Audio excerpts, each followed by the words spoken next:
Pai do Senhor, meus amados irmãos, Evangelista Adriano vos falando em mais uma oportunidade, como temos feito todas as semanas, para comentar mais uma lição das nossas lições bíblicas da Betel Dominical, aonde estamos chegando aí à 12ª lição, ou seja, a penúltima lição desse trimestre, aonde estamos estudando sobre esse profeta, com essa mensagem de juízo, arrependimento, restauração e manifestação da glória de Deus. Como você está vendo aí na sua tela, hoje nós estaremos comentando a lição de número 12, a visão do afastamento e retorno da glória de Deus.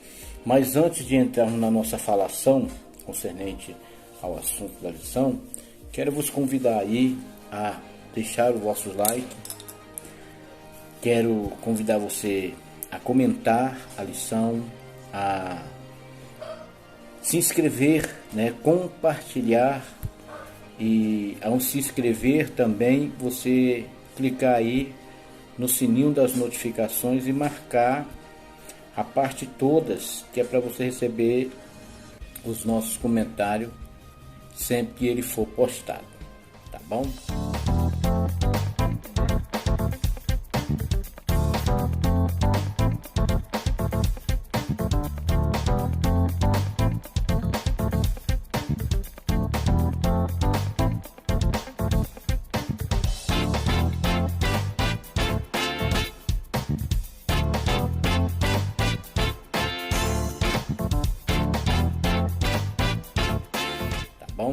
Sem mais delongas, então, nós vamos para o conteúdo da nossa lição, aonde estarei aqui dando as minhas impressões desse primeiro tópico que trata aqui da glória de Deus, aonde nós temos aqui, eu vou comentar, o comentário de hoje eu não vou fazer igual eu faço, pontuando os pontos subtópicos não, eu vou direto, tá bom? Então, você fica ligado, você que tem a revista aí, fica ligado que vai estar dentro dos 3 tópicos dos 3 subtópicos desse primeiro tópico, que é a glória, e algum significado da expressão e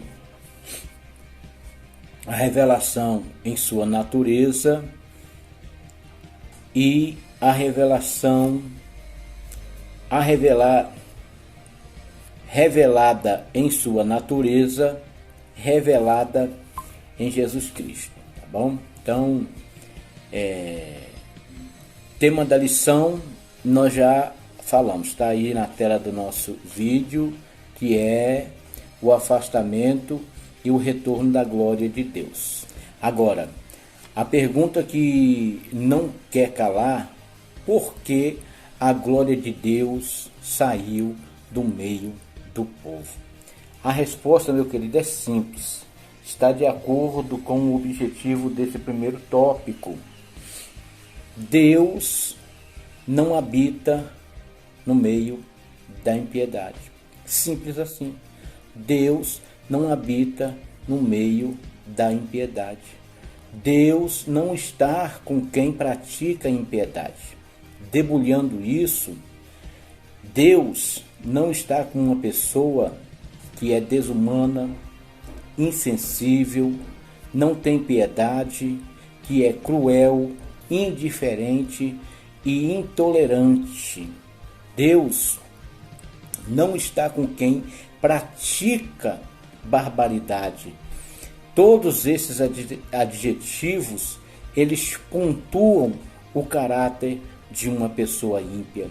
E com uma pessoa ímpia, Deus não habita. Então, ao ler as nossas lições, os nossos textos complementares, ao ler o nosso texto de referência que está em Ezequiel capítulo 11, versículos 22 e 23, e Ezequiel capítulo 43, versículo 4 e 5.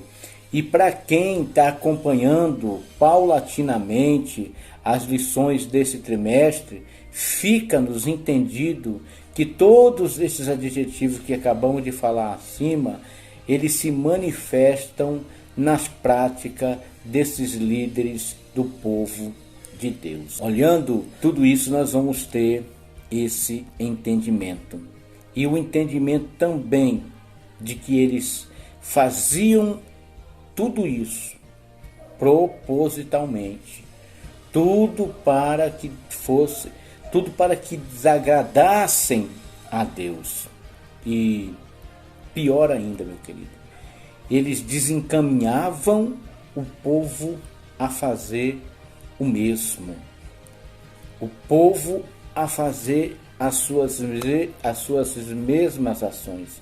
Essas pessoas não fazem parte do plano divino. Mais à frente nós vamos ver Judas e Pedro descrevendo essas pessoas e qual o resultado para tais pessoas. Então, não é que Deus não quisesse ou não queira ou não tenha desejo de salvar tais pessoas, de trazer tais pessoas para um íntimo relacionamento com Ele. Não. São elas mesmas, pelas suas próprias ações, pelas suas próprias atitudes, demonstram não querer se relacionar com Deus.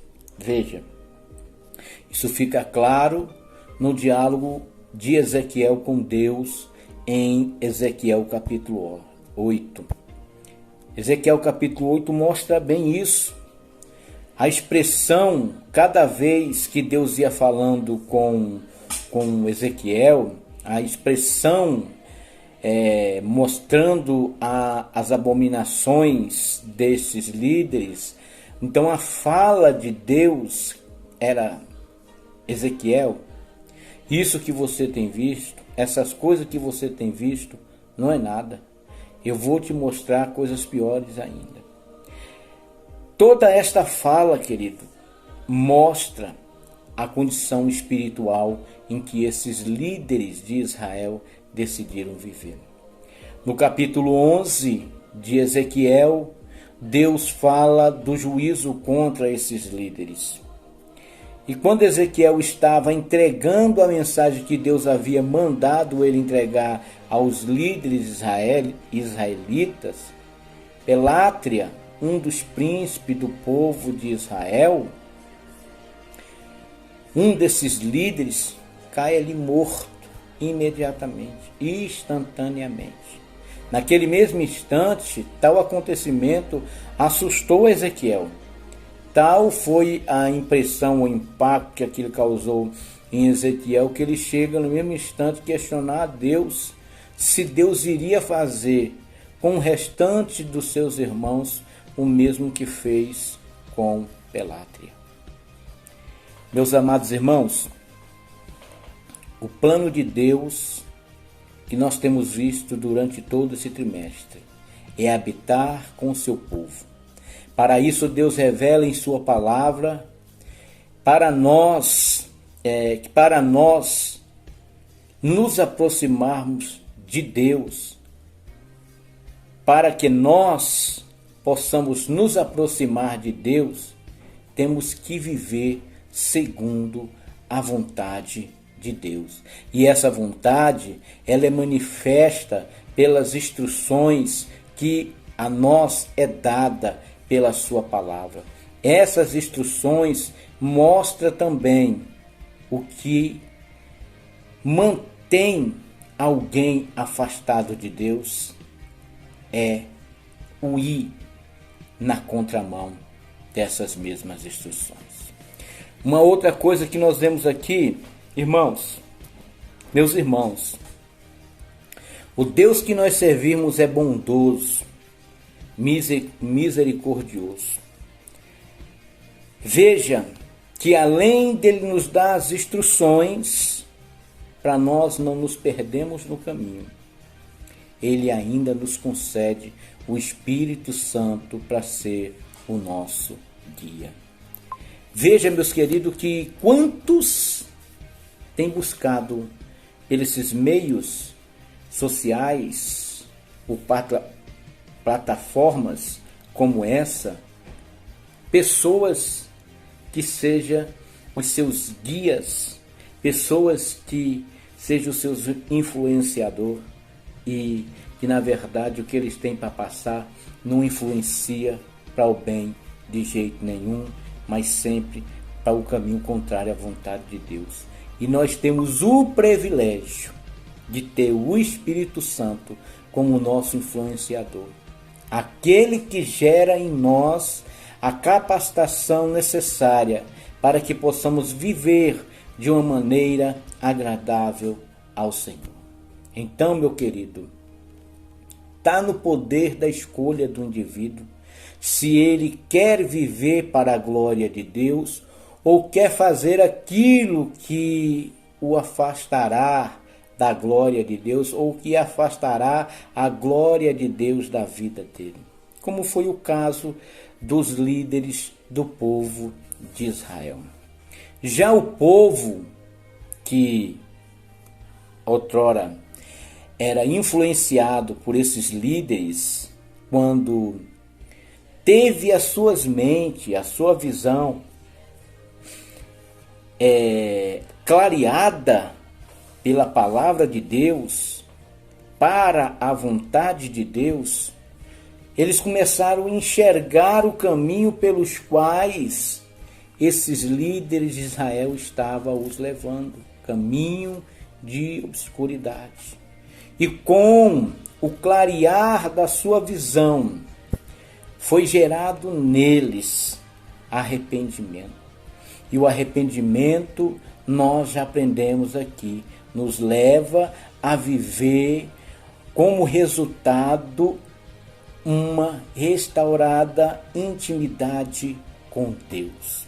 E essa intimidade, meu querido, nos leva a viver um viver para a glória de Deus, um viver na presença de Deus, um viver do Deus conosco. Deus é glorificado por natureza. A glória revela a sua natureza. Aqui já fala do resplendor e ao mesmo tempo da manifestação do caráter e atributos de Deus. Os atributos naturais de Deus. Esta glória também foi manifesta com a manifestação do Verbo da vida. A glória de Deus revelada em Jesus. Ou seja, Jesus veio e manifestou a nós o mesmo caráter ou os mesmos caráteres e atributos da divindade. Ele veio cheio de graça e verdade e manifestou esta glória em seus sinais, nos sinais em que ele fez nessa terra. Essa glória foi manifestada no seu sofrimento e esta glória foi manifestada na sua crucificação. Quando nós falamos dessa glória, nós estamos falando dos atributos e do caráter em que Cristo teve enquanto pregava o Evangelho, enquanto praticava, enquanto passava pelo sofrimento, enquanto ele passava pela cruz. Em todas essas ações nós vemos esses caráteres, o caráter divino sendo manifesto, os atributos divinos sendo manifesto em Jesus. Resumindo, meu querido, esse nosso primeiro tópico, quando ele vai tratar a respeito da glória de Deus, trazendo esse significado das expressões da glória de Deus, tanto no grego como no hebraico, nos vem o entendimento, lições pedagógicas para nós.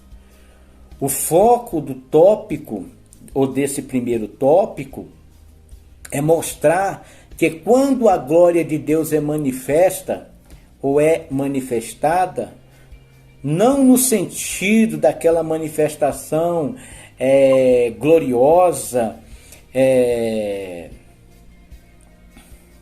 da autorrevelação de Deus que aconteceu na inauguração do tabernáculo com Moisés, na inauguração do templo com Salomão, com todo aquele movimento sobrenatural, com raios, a terra tremendo, o monte fumegando, a casa enchendo de fumaças e coisas assim. Não é nesse sentido, mas aqui trata da glória de Deus no sentido da sua manifestação transformadora, impactadora. Esta manifestação é vista em Deus no tabernacular em nós. E para isso acontecer, para Deus estar tabernaculando em nós, é necessário um viver santo. Pois Deus não habita aonde há impiedade. E impiedade aqui é uma representação total do pecado. Meus irmãos, veja bem, Deus habitando no ser humano, esse ser humano passa a viver de conformidade com a vontade de Deus. Ou seja, no ser humano, aonde Deus habita, passa a existir a comunhão desse relacionamento entre Deus e o homem. E esta comunhão faz desse ser um ser totalmente diferente dos demais, pois a sua conduta de vida, o seu perfil é marcado por esses caráteres e atributos dos quais nós estamos aqui falando panoramicamente. E isto é visto nas ações, na fala e no procedimento desse ou daquele. Pois é nesta postura que é manifesto que há nesse indivíduo o caráter de Deus. Há os atributos de Deus. Vou dar só um. Justiça, atributo moral. Quando a gente pratica a justiça, quando a gente é justo na nossa negociação, justo no nosso falar, justo no nosso proceder, nós estamos manifestando tanto o caráter de Deus como um atributo da sua natureza. Pois a glória de Deus, como diz a nossa lição, pode ser melhor descrita com a manifestação visível dos atributos e caráter e perfeição de Deus. Este caráter, estes atributos divinos, são manifestos naturalmente nos filhos de Deus, nos servos de Deus, na vida daquele que quer viver uma vida de intimidade com Deus. E a partir do momento em que eu entro em uma profunda entrega a Deus, vai haver a manifestação desta pessoa que agora está se convertendo. Ele vai olhar para si e ver o miserável pecador que ele é.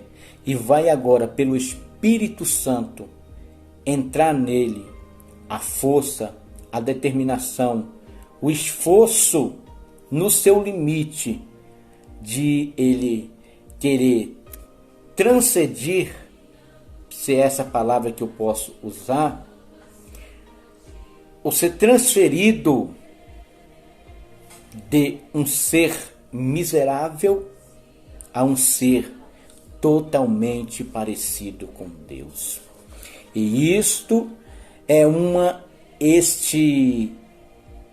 este agir é em uma intensidade progressiva cada vez mais.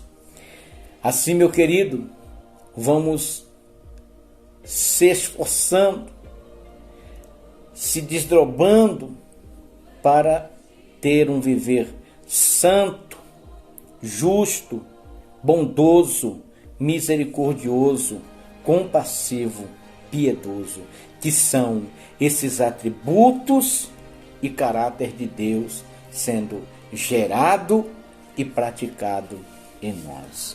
E isto não é algo forçado, não é pela força, mas é pelo mover do Espírito Santo de Deus. É o resultado de Deus habitando no indivíduo. Por Deus estar habitando neste indivíduo, o seu caráter, ou seja, o caráter de Deus e os seus atributos, vai se manifestando naturalmente nesse indivíduo. Segundo a minha percepção, este é o cerne desse primeiro tópico. E é dentro dessa percepção que eu expus aqui esse primeiro tópico. Agora, se você concorda, deixe aí nos comentários. Se você não concorda, deixe aí também, expõe aí qual foi a sua impressão desse primeiro tópico. Com isso, eu concluo aqui o nosso primeiro tópico, aonde aprendemos aqui que a glória de Deus pode ser melhor descrita como a manifestação visível dos atributos e caráter e perfeição. Em outras palavras, Deus, o nosso Deus, é glorioso por natureza. No nosso segundo tópico, nós vamos tratar aí a respeito das abominações do povo no templo. E vamos ver aqui que a glória de Deus não é negociável.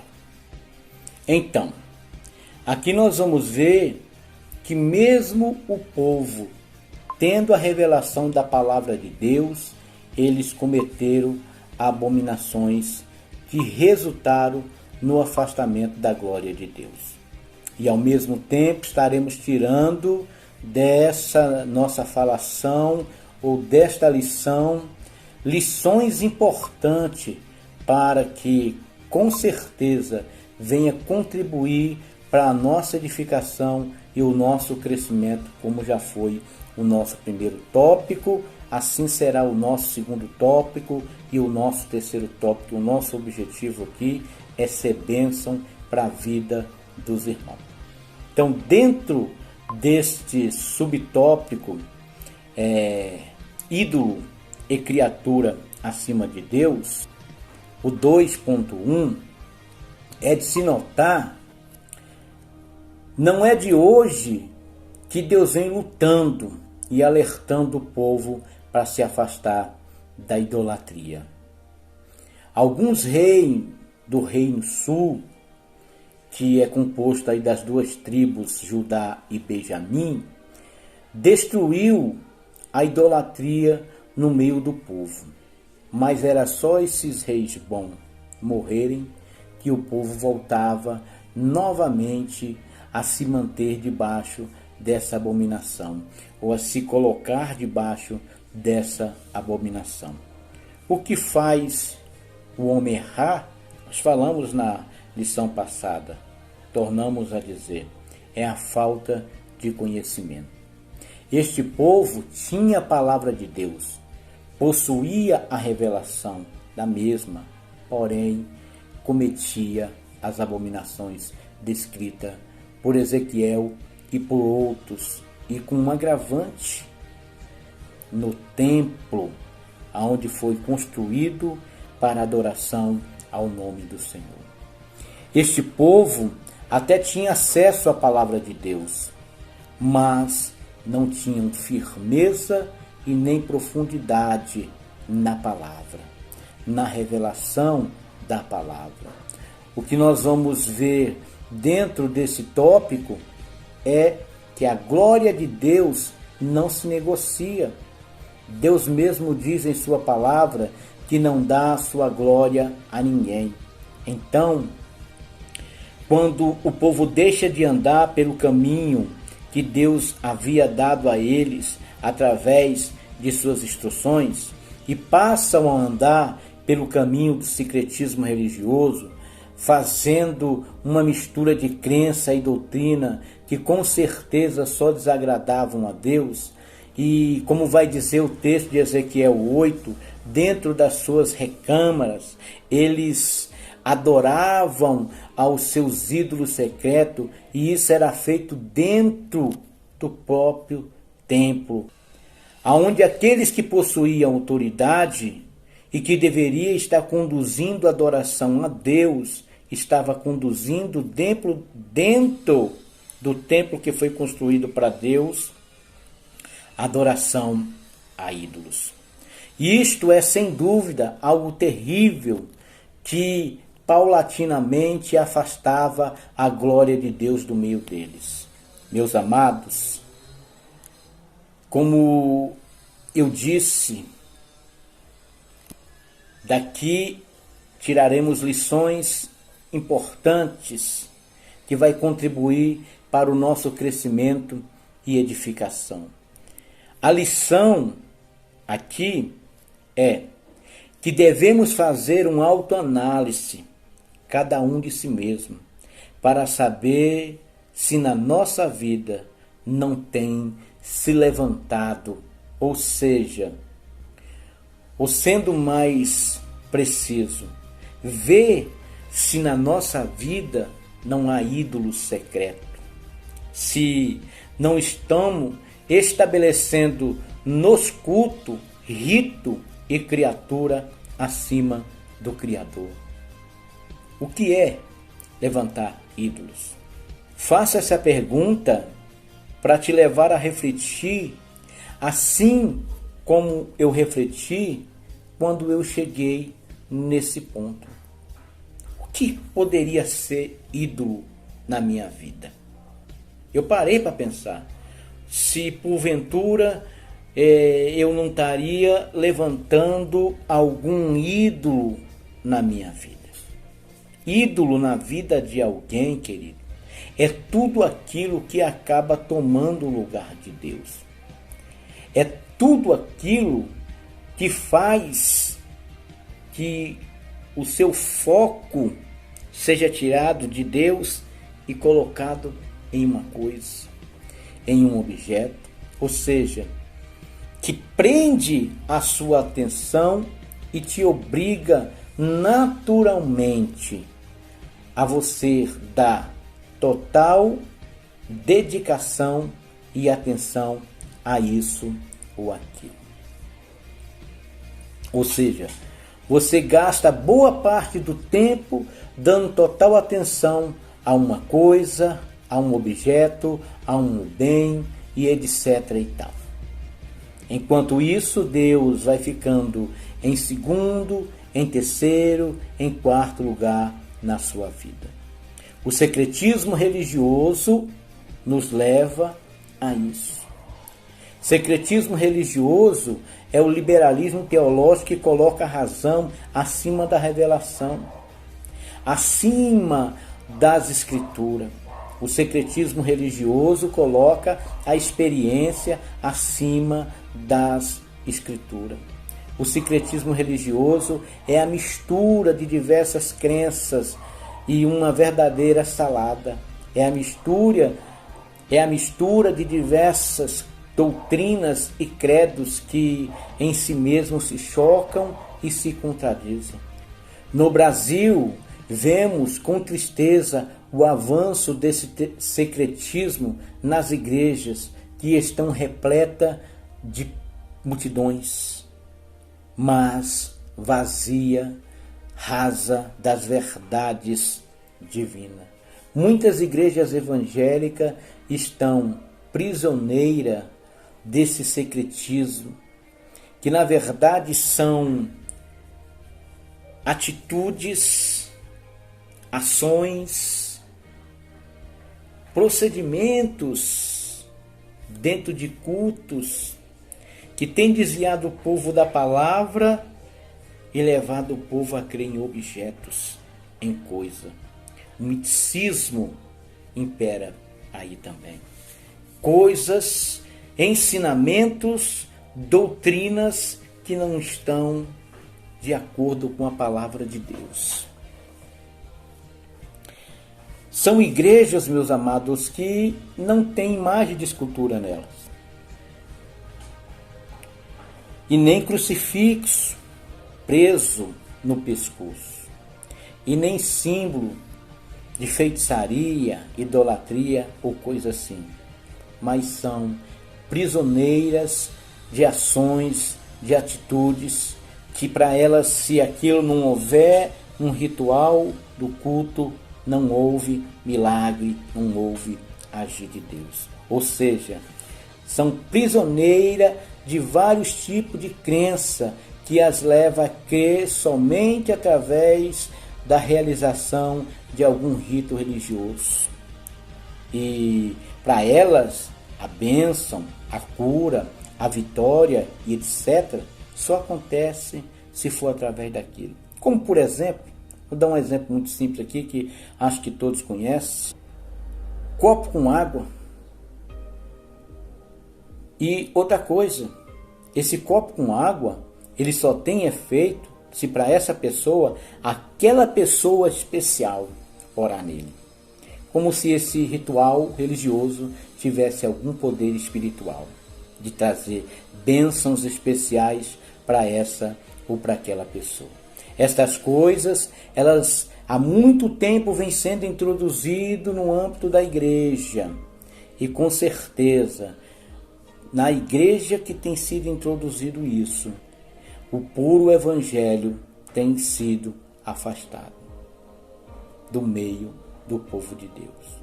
O puro evangelho que leva as pessoas a crer na Escritura, que traz as pessoas para dentro da verdadeira e genuína fé em Deus, o Todo-Poderoso, e não em coisas e pessoas.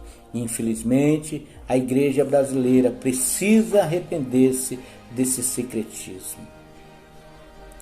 Precisa repudiar esse secretismo. A igreja evangélica precisa voltar-se para as Escrituras, voltar-se para a palavra de Deus. Nós não temos que criar essas novidades do mercado da fé. Nós temos é que nos voltar para o evangelho da graça, o evangelho da cruz, o evangelho do poder de Deus, o evangelho da salvação para todo aquele que crer no Filho de Deus.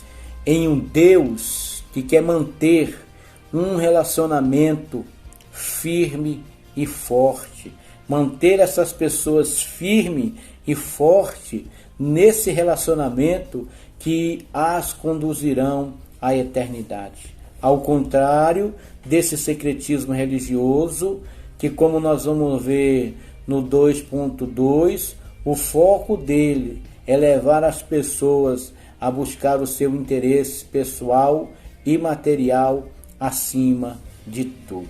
Meus irmãos, aqui temos outro exemplo daqueles que transferiram a sua fé genuína no Deus verdadeiro para migrar para a prática pagã. E pior ainda, como já dissemos, no templo em que foi edificado para adorar a Deus. Esse exemplo agora são das mulheres israelitas que deixaram de buscar o provedor, Jeová Jireh, Jeová Rafá, o Deus da cura, para se apegar a uma divindade falsa pagã que, segundo a mitologia babilônica, foi eternizado como Deus pela sua própria mãe e que era tido como Deus da natureza e o Deus da fertilidade.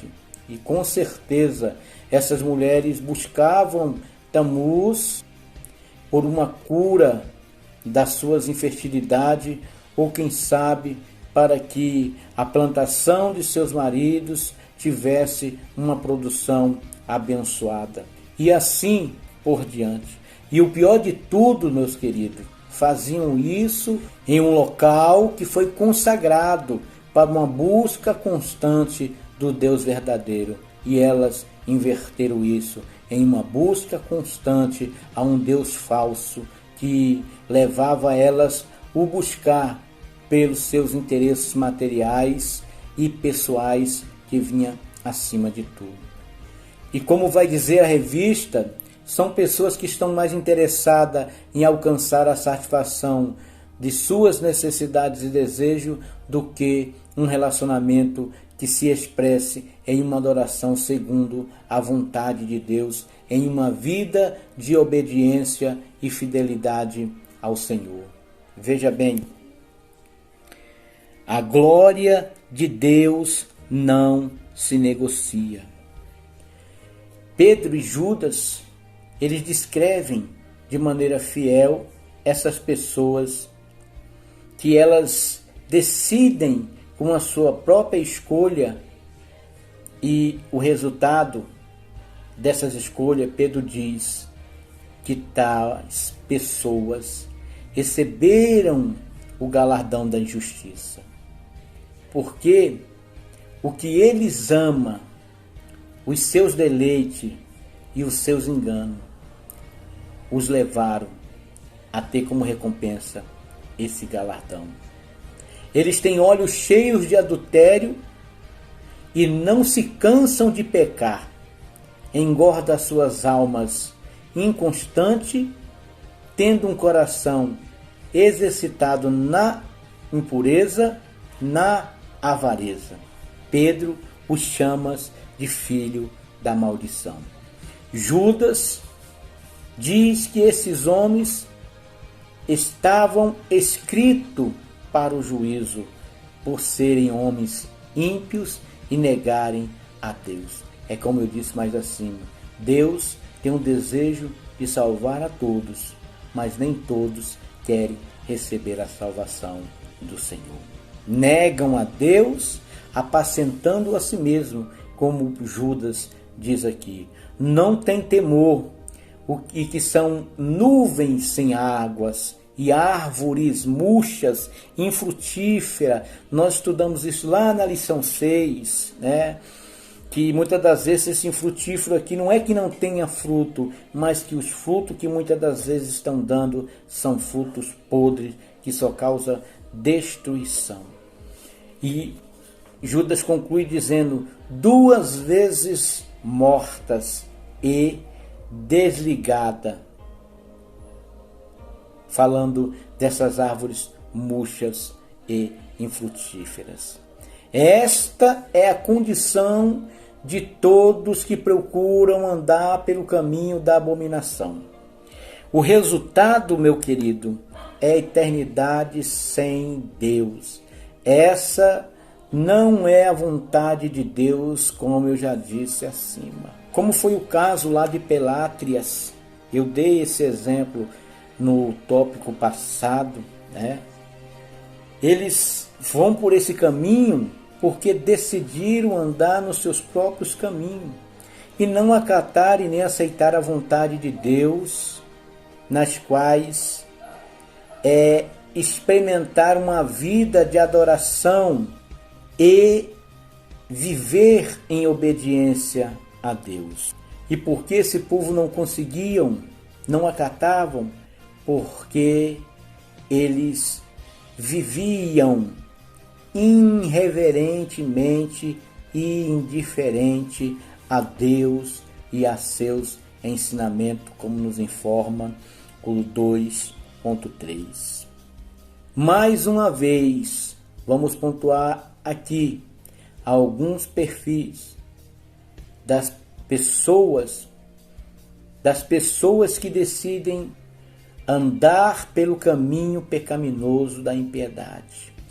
Elas são irreverentes, ou seja, não temem a Deus, não têm respeito, são loucas, desnaturadas, se levantando contra Deus.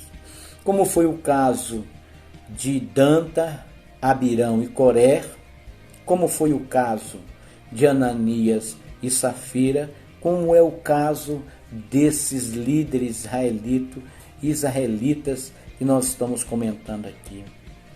São indiferentes, a indiferença que fala do não se envolver, de estar desprendido da vontade de Deus, livre de querer fazer a vontade de Deus, porque eles mesmos se libertaram disso. Fala da falta de interesse, da falta de atenção, do cuidado, da desconsideração, pior de tudo, do desdenho de tais pessoas com as coisas de Deus, com o próprio Deus, com a sua palavra. Era exatamente isso que esses homens faziam a Deus e às suas instruções. Veja, o templo foi feito para que fosse oferecido sacrifícios a Deus, adoração somente a Deus. E o que esses homens fizeram? Buscavam adorar a esses ídolos, a essas divindades pagãs no templo do Senhor. Encheram o templo de Deus de pecado. E o templo que um dia foi cheio da glória de Deus. Meus irmãos, começou aí um barulho aí na rua aí, né? Tá assim agora, toda vez que eu vou gravar um vídeo, alguma coisa acontece. Semana passada foi um temporal que caiu aqui. Agora, do nada apareceu esse barulho aí. Mas vamos lá, né? O importante aqui é focar na lição, tá bom? Então, esse templo que foi feito para oferecer sacrifício e adoração somente a Deus, agora estava cheio de pecado e se esvaziando paulatinamente da glória de Deus. Eles deveriam chorar e clamar buscando a Deus, porém eles choravam e clamavam dentro desse templo a Tamuz. Veja que eram homens de posição, príncipes de Israel. Eles usavam o templo para praticar suas abominações, negando totalmente o propósito de Deus para aquele tempo. E com isso, eles enchiam a terra de violência e pecado. E cada vez mais irritavam ao Senhor. Como diz a nossa revista, meu querido, aqui fica essa lição. Quando a liderança da igreja se torna corrupta, não há limites ao caos que é semeado na vida daquela igreja. Veja, quantos casos não conhecemos de ministérios quebrados, rachados, porque os seus líderes resolveram permear pelo caminho da corrupção. Queridos, aqui nós vemos que este povo possuía a revelação da palavra de Deus, mas mesmo assim eles cometeram pecado e abominações no templo, e o resultado disso foi o afastamento de Deus, pois Deus jamais negocia a sua glória. Só onde há santidade é que haverá o retorno de Deus. Haverá o retorno da glória de Deus, como nós vamos ver aqui no nosso terceiro tópico: afastamento e retorno da glória de Deus. Bem, o terceiro tópico é um resumo geral do que estudamos até o momento. A conclusão de como ou que deveria ser feito para o retorno da glória de Deus. Nós vimos que o que causou o afastamento da glória de Deus foi as terríveis abominações que Israel, a começar por seus líderes, cometera. O cálice das suas abominações chegou a transbordar, foi no limite de Deus.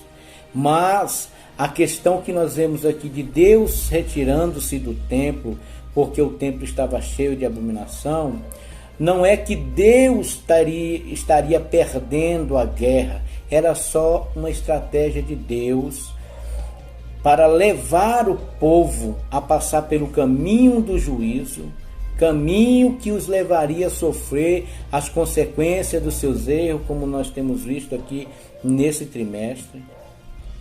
E foi andando por esse caminho é que eles encontraram o caminho do arrependimento, aonde eles viu manifesto a sua restauração. E assim, meus queridos, puderam participar da manifestação da glória de Deus, sendo retornada ao templo.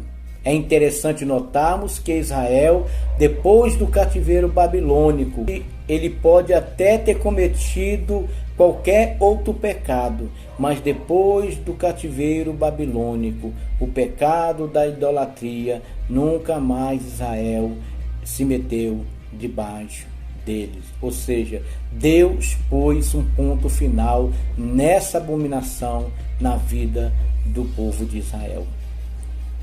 E nunca mais eles se meteram debaixo de tal pecado. E como falei acima, não é que Deus não quisesse salvar a todos, mas a exemplo dos seus líderes, muitos desceram à sepultura, fora do concerto com Deus, porque decidiram caminhar por esse caminho da desobediência. Então, meu querido, esse afastamento da glória de Deus era estratégico. A partir daquele momento, Deus estaria pondo o seu plano em ação. E todos aqueles que passaram a dar ouvido à voz de Deus seriam restaurados e voltariam a ter acesso à manifestação da glória de Deus.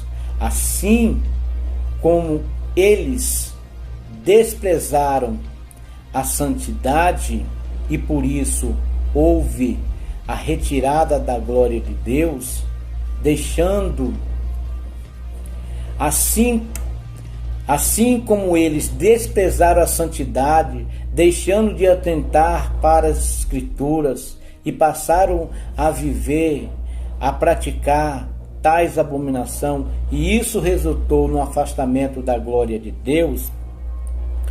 Para que houvesse o retorno da glória de Deus, o povo deveria retornar a viver em uma vida de santidade, para que essa glória retornasse no meio deles. E foi Ezequiel quem viu em suas visões o novo templo, como estudamos na lição passada, e a glória de Deus retornando a este templo. E aí vem a nós o convite de glorificarmos ao Senhor, pois Ele continua interessado em operar a restauração do relacionamento seu para com todos, em todos os tempos, com todos os seres humanos. Veja, Davi, a Bíblia diz que Davi pecou, mas imediatamente ao reconhecer o seu pecado e a se arrepender e a buscar a Deus, a sua comunhão foi restabelecida com Deus. A Bíblia vai dizer em Apocalipse 3:20 que Deus está sempre batendo na porta daquele que está caminhando pelo caminho do fracasso, desviado, afastado de Deus, para que, se esse ouvir a voz do Senhor, abrir a sua porta e aceitar a reconciliação novamente, ou aceitar a se reconciliar novamente com o Senhor, ele vai voltar a viver esse relacionamento com Deus. Assim a Bíblia diz que para esses o sol da justiça nascerá. E aí temos o 3.3, o impacto e resultado no povo de Deus. O que esse impacto causou no povo de Deus como resultado foi o posicionamento do povo em aceitar a mensagem de Deus e passar a viver segundo a lei de Deus, que era de uma vida santa. E o sinal disso é eles, logo que voltou para a terra destruída, para a terra santa, uma das primeiras coisas que eles procurou restaurar e edificar foi o altar. Isto sinaliza que eles deram ouvido à voz do profeta, à mensagem de Deus, e começaram a lançar fora tudo que contaminava as suas vidas e voltaram a priorizar a santificação e restaurar e manter o relacionamento com Deus. Assim, faz parte do perfeito e maravilhoso plano divino a restauração do seu povo. Foi o que nós estamos estudando desde o princípio.